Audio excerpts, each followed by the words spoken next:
حضرت ابن عمر رضی اللہ تعالی عنہما سے مروی ہے، فرمایا میں نے حضور صلی اللہ علیہ وسلم کو کعبہ کے صحن میں اپنی دونوں پنڈلیوں کو ہاتھوں کے حلقے میں لے کر بیٹھے دیکھا، یعنی اس طرح ہاتھوں کا حلقہ یہ کہ جیسے اس طرح انسان بیٹھتا ہے، اور پنڈلیاں یہ ہیں یعنی آپ اس طرح کر کے بیٹھے ہوئے تھے۔ پھر حضرت ابن عمر نے اپنے دونوں ہاتھ سے بیٹھنے کی کیفیت بتائی، اور احتباء کا مطلب ہے کہ آدمی سرین کے بل بیٹھے، یعنی پیچھے کو ٹک کے بیٹھے اور اپنی دونوں پنڈلیوں کو دونوں ہاتھوں کے حلقے میں لے لے، یعنی اس طرح کر کے بیٹھنا۔ اس طرح بیٹھنے کی بھی اجازت ہے، اور مجلس میں اگر انسان کبھی اس طرح بیٹھ جائے تو اس کی اجازت ملتی ہے، لیکن بہرحال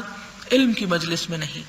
پڑھتے وقت نہیں۔ عام طور پر اگر انسان صرف دوستوں کی محفل میں ریلیکس بیٹھا ہے تو ایسا بیٹھ سکتا ہے، اس کے بیٹھنے میں منع نہیں ہے۔ اس سے آپ دیکھیں کہ اسلام نے چھوٹی چھوٹی باتوں پر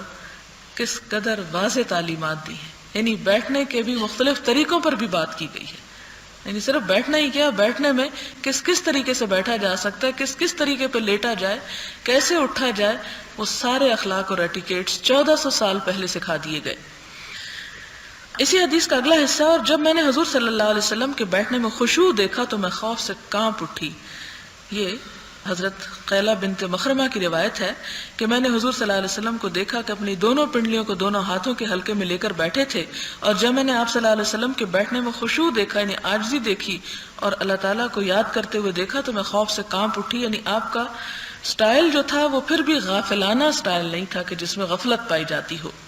حضرت شرید ابن سوید سے مروی ہے رضی اللہ تعالی عنہ، فرمایا حضور صلی اللہ علیہ وسلم میرے پاس سے گزرے، میں اس طرح بیٹھا ہوا تھا کہ میں نے اپنا بایاں ہاتھ پیٹھ کے پیچھے رکھا ہوا تھا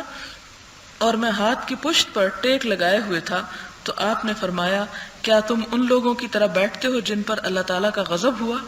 یعنی اس طرح بیٹھنے کو آپ نے ناپسند فرمایا۔ دوبارہ سنیں کہ میں نے اپنا بایاں ہاتھ پیٹھ کے پیچھے رکھا ہوا تھا، یعنی اس طرح، اور اس طرح بیٹھنا پھر وہ ایک طرح سے یعنی تکبر کی بھی علامت ہو سکتی ہے، اور میں ہاتھ کی پشت پر ٹیک لگائے ہوئے تھا، یعنی اس طرح۔ اچھا، اسی طرح اس میں سونے کے بارے میں بس اتنی ہی بات کی گئی مختصر انداز میں۔ سونے کے بارے میں شاید کچھ احادیث آگے بھی آ جائیں۔ اس میں ایک چیز یہ بھی یاد رکھیں کہ آپ صلی اللہ علیہ وسلم نے